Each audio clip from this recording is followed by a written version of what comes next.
Hey everybody, what's going on? Welcome back to Dude Ranch DIY. Jake and Chris here. We are out here doing some tree work. We just got to the job. Let me show you what we got going on. So we are at this client's house and we basically got 4 trees to take down at this property. They are marked with big red X's. So we got this live maple right here, this dead maple next to it. It's kind of all rotten and leaning, kind of caught up in another smaller maple. So we need to get the dead one down. Then this smaller one we can probably just drop once we get that dead one down. And then we got 2 more. This one next to the shed and this big guy over here. Now we do know that there's some septic in this general area out here, kind of by the deck.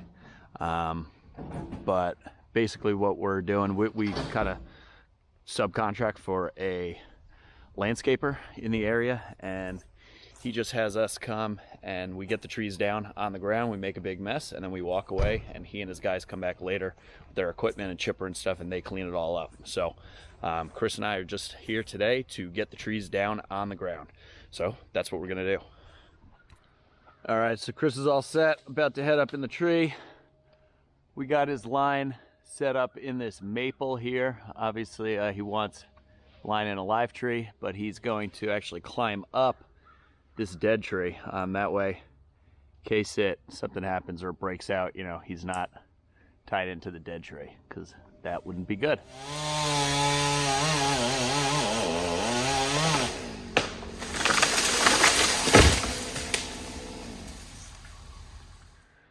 Okay guys, Chris got the top out of that dead one, and we got the orange rope tied up in it, ready to drop when he gets down.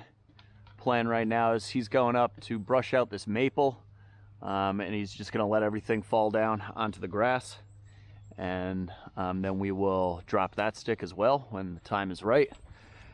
For right now, I'm going to set a line up in this maple next to the shed. Plan is we're going to drop this guy whole, so I'm going to try and get a line way up in the top of it, and then we are going to set a block on one of these trees back here with a rope in it and tie the other end of that rope to the truck. And the plan is to try and get this one to basically lay down parallel with the woods line here. The guy's going to be coming in and regrading all this and cleaning up all the scrub brush and everything.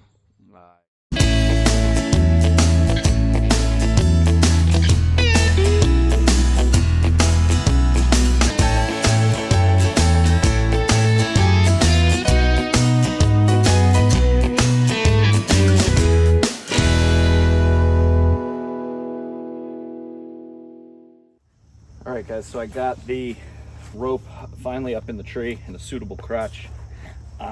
So now I got this big 200-foot rope that we're going to tie onto the throw line and get up in the crotch and use this to pull the whole tree over. So basically what we do here is I'm going to be tying a running bowline. So I isolated these 2 ends of the throw line, so it's around basically just one branch, and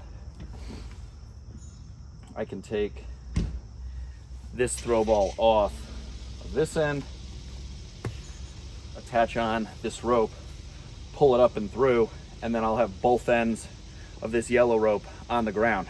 And then I can tie my running bowline, which is nice because one of the advantages of a running bowline is that you can set it from the ground as long as you have both ends of the rope and that, you know, rope is isolated. So basically, girth hitch with a couple half hitches on to attach it.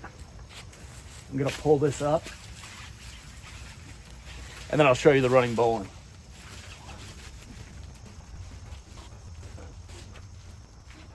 All right, got both ends of my rope. So the key here with the running bowline, take your loose end, put it behind your other end, make a bend in the rope so that you got a loop, and then you basically just tie a bowline.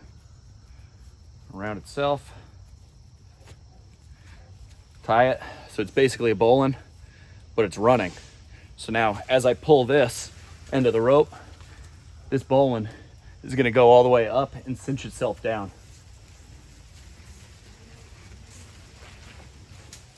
Okay, so now, super tight, can pull myself on it. I gotta go find a suitable tree back there to set a block, and then we'll run this rope through the block to the back of the truck. All right, guys, a couple minutes later, we got the rope up in the tree, set to a block back here on this other maple, and that block is acting as a redirect. So then we have the rope coming all the way back over here to Chris's truck, where we're gonna tie it on the hitch. So as I cut, he'll be pulling, and should be able to get this big tree to lay right down in that area there. So guys, to attach it to the trailer hitch, we're gonna use another variation of the bowline. This one's called a bowline on a bite. You wanna double up your rope like that. You're gonna make a loop in it or whatever, a bend. Take your tail end like this, put it up through the loop, over the whole knot, and then cinch it down like that. So it's a bowline on a bite. You can put it around the hitch like so, and no matter how much you pull on it, it'll be really easy to get it undone, which is why it's a great knot for something like this. You can also, it's great if you're just pulling it by hand. It gives you two handles to really be able to yank on it with.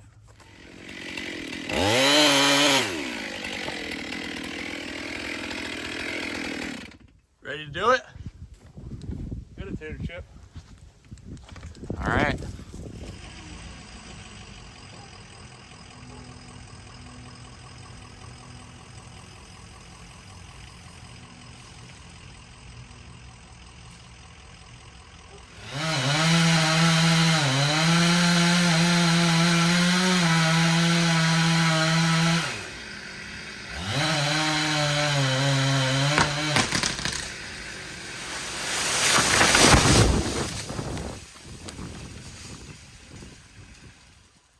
Well guys, we got it on the ground, real close to the patio, but no damage whatsoever. Totally cleared the shed, obviously. So that saved a lot of work having to climb it. So now we can basically just leave this thing as is. So that worked out well.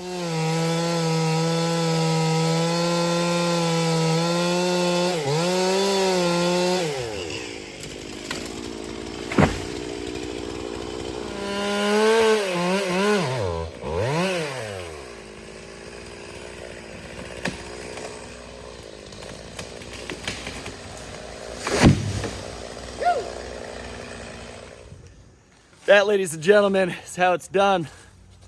4 trees down, 1 to go. This last big sucker over here, Chris is over by. I'm just gonna plop it down. Just drop it whole, no ropes, no nothing. It's all leaning the right way. Already got this first tree that we dropped. It's kind of like a crash pad to cushion the blow. And it's gonna be that.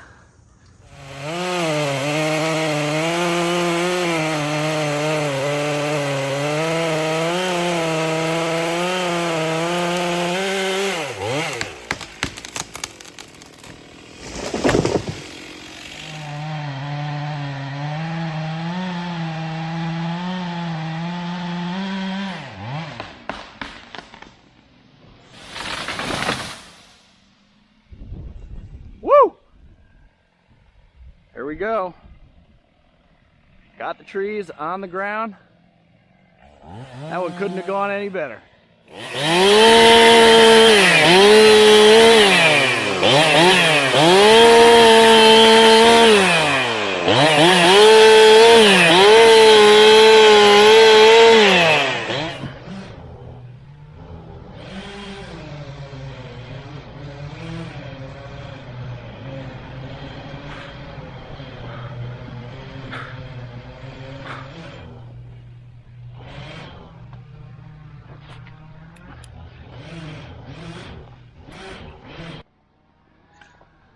Okay guys, Chris is wrapping up his gear. I got everything else in the truck. Got all 4 trees down on the ground and cut up to reasonable sizes for the guys to come in later this week and essentially clean up our big mess. So now we are headed off to another job with what? You said 15 trees on this next one? More or less. We'll see. 15 trees. This job was supposed to be 2 trees and we wound up with 4 or 5, so we'll see how the other one goes. Yeah, so we'll head over to this other job. Some of them we might have to climb, some of them we might be able to drop like these, so we'll see when we get there, I suppose. If we are able to do or drop some trees, I'm gonna try to show you some different felling techniques based on the scenarios, some different, you know, boxes and face cuts and stuff like that. So that could be interesting, but we haven't seen the job yet, so we're gonna head over there and check it out. Okay guys, we are here and the trees are falling. I think there's 18 or 19 total. Most of them are marked with yellow. Chris and I are pretty confident we could drop them all. That was the 4th. It's already come down. Some of them are pretty small, like this dogwood here. We cut down. There's a little crabapple back there. This pepperidge is coming down. We took down a little tiny ash. You can see the tips of it up there. As far as bigger trees go, this big dead elm behind Chris is coming down. That little elm to the left of it coming down. That ash spar back there. A couple bigger ash trees in the way back that are going to come down. But we should be able to drop pretty much all these. So we're going to get this pepperidge on the ground next and just keep chugging along here.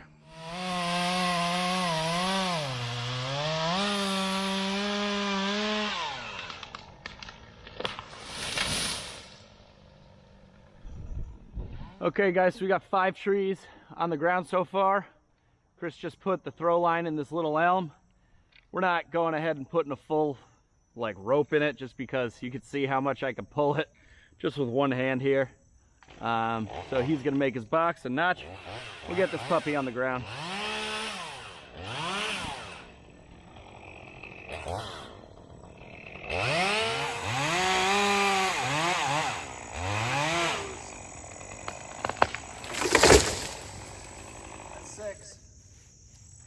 At this rate, we're gonna fly through this job and be able to watch the West Virginia Mountaineers most likely lose against, I believe they're playing Towson this afternoon. What did they do here? Did the same thing on that one too. Yeah? Wow. I don't know what they did here. It's like they had a 6-inch bar or something. Yeah, that's... I wonder where the tree ended up landing. You got 1 notch, 2 notches, 3 notches. Back cut. Back cut through your hinge. Wait. 1, 2, 3, 4 notches? Let's see. What'd they do over here? We got, it looks like a beaver was attacking it at the bottom here. And then we got, I don't know. Yikes. This is why you hire professionals. Yeah. So guys, this here in front of us is a dawn redwood, which is one of the only types of redwoods that really grows like on the East Coast. And it is slotted to be taken down, unfortunately. They don't get nearly as big as the West Coast redwoods, but they can still get pretty girthy. Yeah. You know, what, like... There was one by my parents' house that was close to 50 inches when they took it down. Yeah, and what, like 90, 100 foot tall, probably? That one was short. It was only like, yeah, probably 90 foot. Yeah, I mean, compared to the West Coast, pretty short.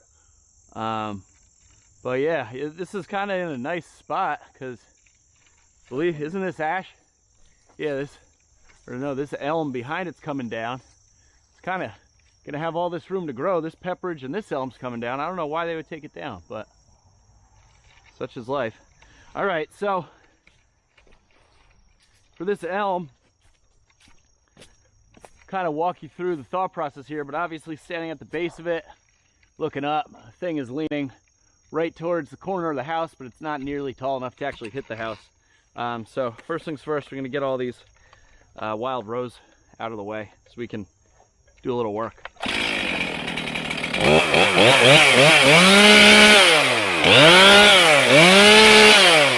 Okay guys, so first things first, I've explained this I think once or twice before in other videos, but basically most professional chainsaws, or just most chainsaws in general, will have this black line on it, and it's not just there for styling. You can see it follows down into the cover here for the chain and bar. That line is basically to direct your cut when you're making your face cut or your notch. Where that line is facing is basically the direction the tree is going to go.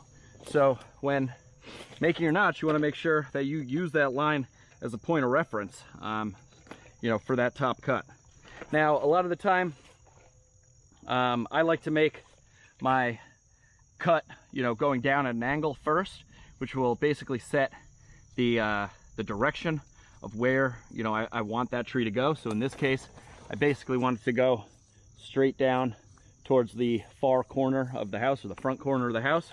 So I'm going to angle my line and keep it in line with that. So Chris is here. He's wrapping the throw ball up along the base of the tree, just as a little added insurance. But would you agree, Chris, towards that front corner of the house? Yeah, towards the front corner, maybe just a little bit more to the right. To the pepperidge? To the pepperidge. But I don't think this tree is going to have any issue going that way. No, I don't think so either. Because it's so dead, it might hold on a little longer than it should. Yeah. And the little extra pull doesn't hurt. Can definitely help. Yeah, so I'm going to make a nice open box on the front, or a notch. Basically, what happens when you're making a notch is that you have your top and your bottom, and a lot of the time your top is at an angle, and basically when that top closes and comes down and hits wherever your bottom cut is, that's when the tree breaks loose, and you essentially lose control at that point when it closes. So if you make a nice open box with both of your cuts at an angle, that tree can hold on a lot longer and basically hold on the whole way until it hits the ground. So that's what I'm going to be doing here. It'll make more sense when I can just show you with the saw.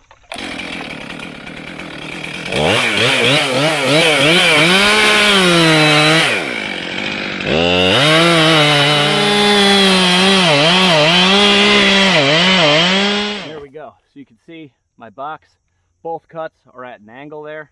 I could actually shave off just a little. I don't know if you could see that, but this side met up perfect. This side was a little high, so let me fix that. You good, Chris? Yep, go for it. All right, here we go. Now we're gonna make our back cut. You wanna make it slightly, like an inch or so above where your hinge is gonna be. Then we're gonna let her fly.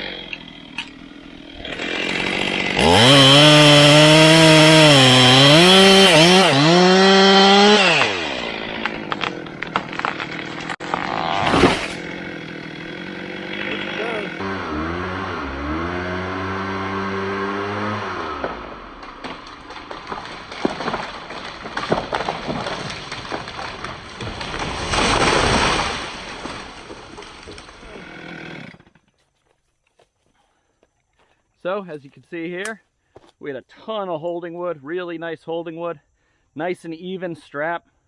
We're about an inch, inch and a half up above our face cut or notch. So that was pretty textbook drop right there. With the nice open face notch, went exactly where we wanted it to go, and got her down safely. So now we're gonna flush this.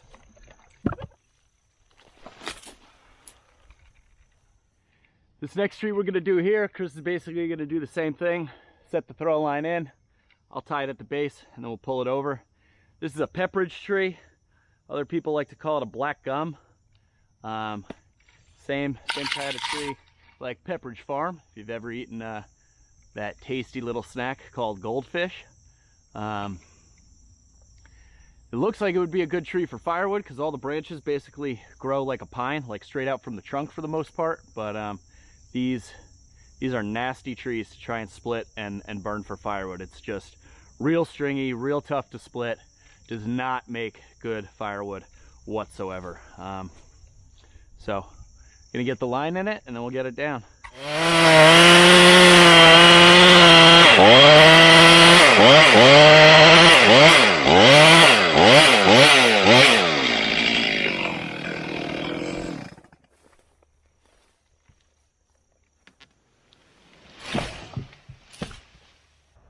So guys, that one, the hinge didn't really work. It actually snapped.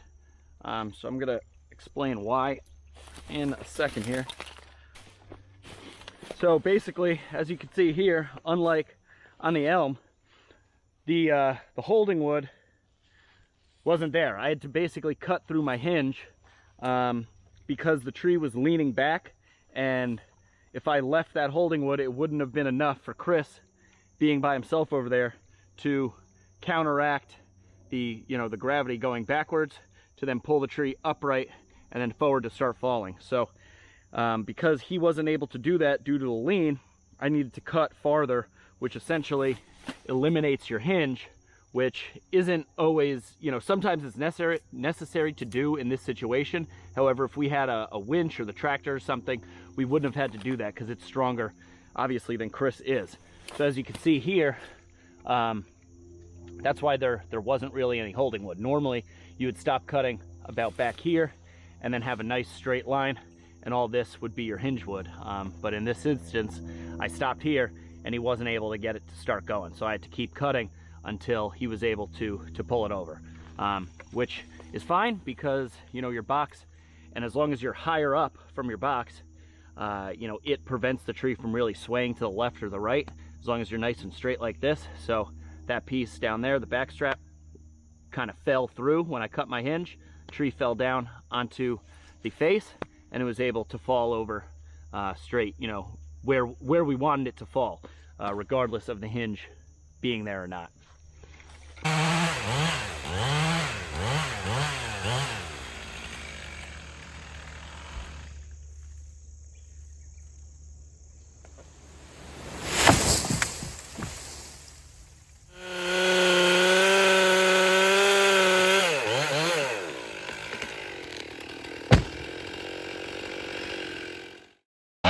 So guys, what Chris is doing, these two trees, this little one that he just cut, and it wants to go down, but the issue is they're connected by vines, and it won't fall down. So now he's gonna cut this back ash, and they're both gonna fall down together.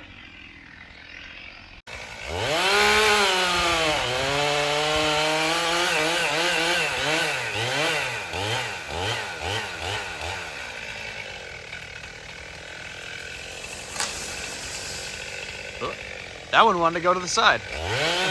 Next up, we got this elm and these two ash trees. Those two back there are they split about 5 foot up in the air, and then we got this single stem right there. Then after that, we got this dawn redwood, and there's an elm you can see the tips of right there, up there behind it.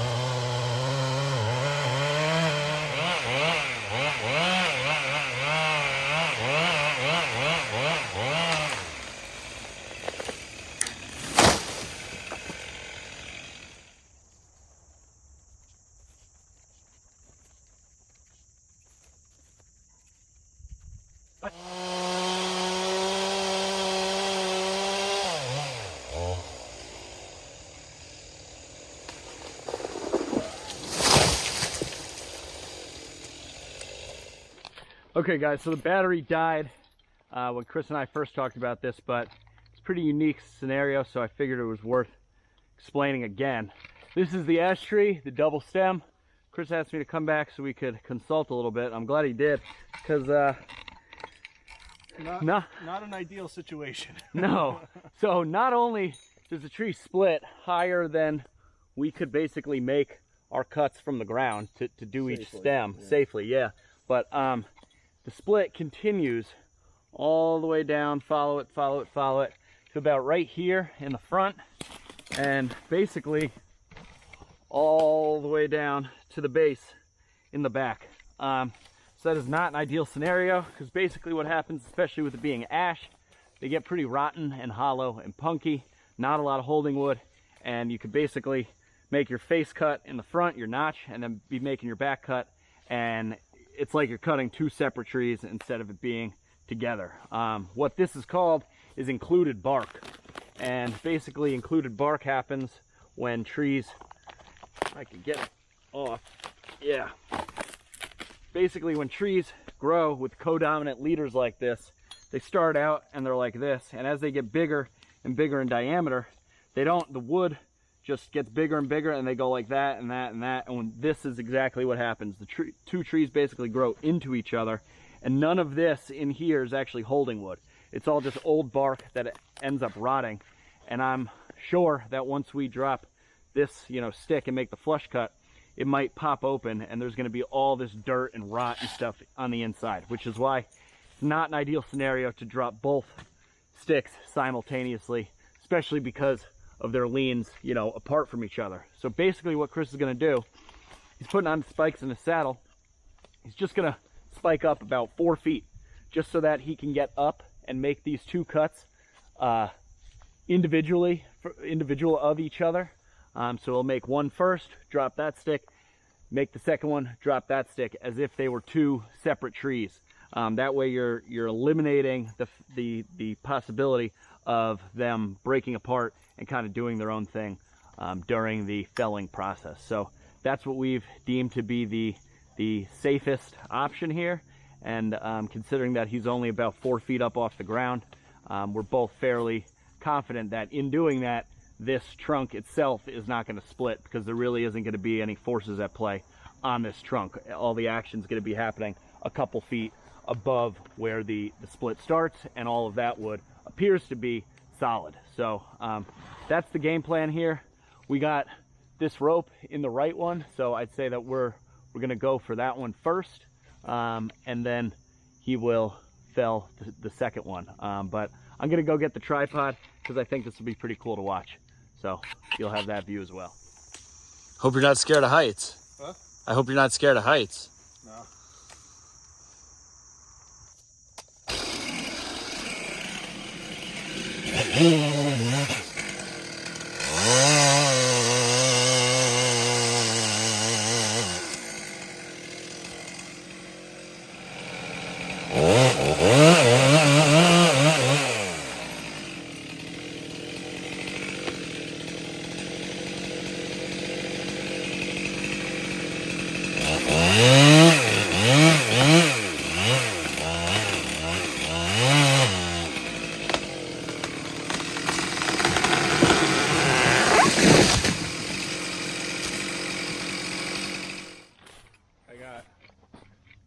That much holding wood, and it just snapped on the right side and pulled out of the left, so all the hinge Here, show him.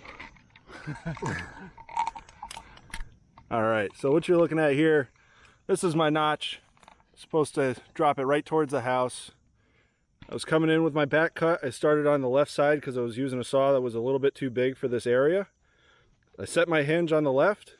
I came in from the right, or vice versa. Came in on the right, and as I started cutting, the wood was rotted on the right side. So I have about 4 inches of what I thought was hinge or holding wood that just failed completely. All that was left was this one, 4-inch square of wood that held on until it couldn't anymore, and the tree went completely in the wrong direction. But it's all right. We live to see another day. Nothing got hurt or broken. Essentially what he's saying is that if it's so rotten up there, chances are it's going to be even more rotten below where the crack was, and it would have been even more unpredictable. So I'm guessing that this other stick here might do something similar. I'm gonna run and get you the topper. That way you have the proper, you know, size saw to make the cut. Yep. And this one also has a lot less weight to it. There's less brush up there, so hopefully we can get this one to go at least a little bit more in the right direction. But we're fighting gravity and physics here. Like anybody can plainly see that this thing is leaning off to the left. So that's all right. We're gonna get it reset and we'll get the second one on the ground.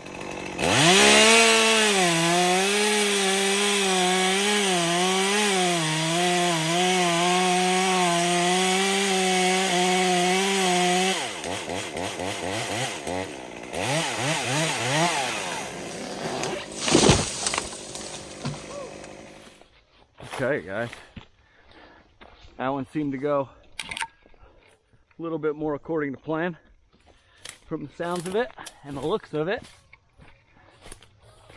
How'd that hinge look? A lot better. All right, so what you're looking at here, this is my notch. I struggled a little bit because it was so dry and punky. I thought it was the same as the previous one. So I don't know if you're going to hear it, but I communicated with Jake that it was pretty bad. Kind of run with it once it starts going. I started making my back cut and it went just like we wanted to. Right down the same line as my notch, right towards the house. And we have even holding wood just about all the way across. One little break over here where it was still rotten, but you can see most of this got pulled from the center of the tree, meaning the hinge did exactly what it was supposed to do.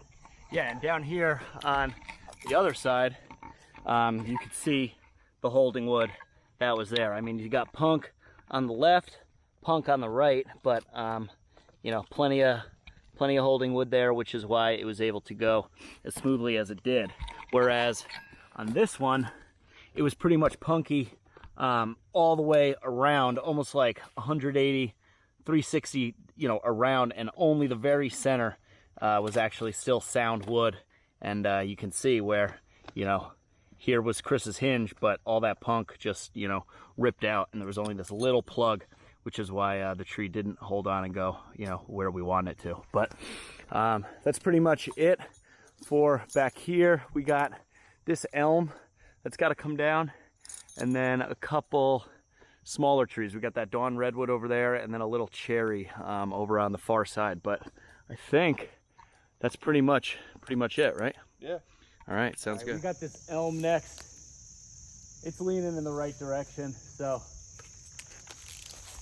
I should be able to steer it this way and to the right a little bit to avoid whatever that, I mean, it's a little scraggly maple. It's like 3/4 dead at the top, but we'll try to avoid it.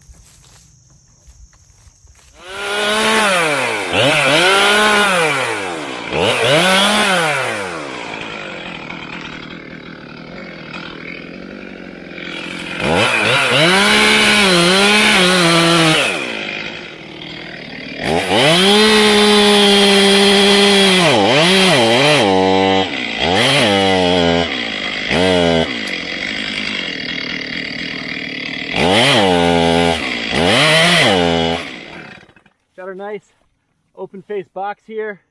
So now, because I want it to go to the right, I'm going to leave more holding wood on this right side and basically cut all the way up to my hinge on the left. So the more holding wood you leave to the left or the right, basically holds on to the tree on that side and can help steer it a little bit, you know, to the left or the right. So here we go.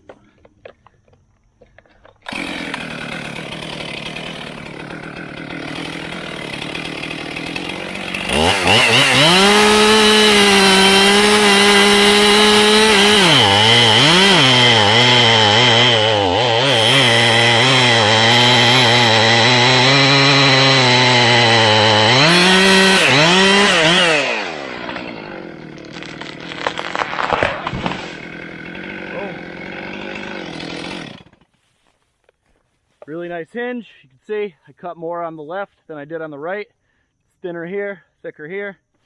And that little maple is right back there. So we're well clear of it, and we're able to drop the tree right where, you know, it wasn't doing too much damage to other stuff. Yeah.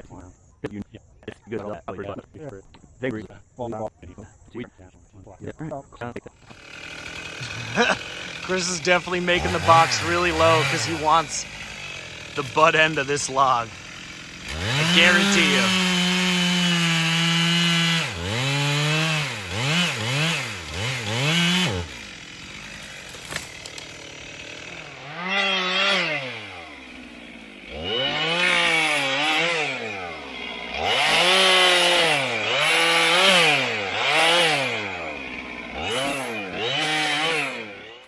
That's weird. You made the box so much lower on this one. Yeah, I did. You also limbed it up to like 8 feet. 8 feet. That's strange. Yeah, I wonder what we're gonna be doing with it. I don't know. I just said as soon as you made the box, I was like, oh, watch. Chris is making the box super low because he wants the butt end of this trunk log. Yes, I do. Wants to run it through the chainsaw mill. Yep. That Well, should make for neat cuts. Yeah, Neat really log. nice, neat cuts. It's a small log, so the chainsaw mill should have no problem going through it. Yep. Will be some pretty cool little slabs there. So Yeah. look forward to that in an upcoming video, guys. Yeah. It might not be tomorrow. Might not be next year, but Probably not going to be anytime soon. So don't hold your breath. But we'll see if we can pick this up and bring it to the truck first. yeah, If not, I might have to wait for Brad to come. yeah. Get it. All right, guys, that's it. We salvaged this 8-foot Dawn redwood log, so at least the tree will not have grown for absolutely no reason. But yeah, all in all, a lot of tree work done today. We took down what, like 25, 26 trees today? Something along those lines. Yeah, it was a pretty good day overall. These kind of jobs are great because we don't have to clean anything up. We just come, make a big mess, and We left it looking like a war zone. yeah, there are still- trees everywhere. It's like a big game of pickup sticks, but we don't have to clean it up. And when they do come and clean it up, they're gonna have machines and stuff to like move all the stuff. So it's not like we kind of screwed the guys over that do have to clean it up. So that's it. If you guys like this stuff, as always, you know, give us a thumbs up, subscribe down below. If you noticed, we got some Dude Ranch DIY tank top on here. Link for that down in the description. Chris and I are going to be at the Paul Bunyan Show coming up October 7th and 8th out in Cambridge, Ohio, staying at the Fairfield Inn and Suites. So that's going to be a good time. Let us know if you're going to be there. But for now, I'm Jake. I'm Chris. We both really need a beer. This is Dude Ranch DIY. Thanks so much for watching. We'll see you here next time.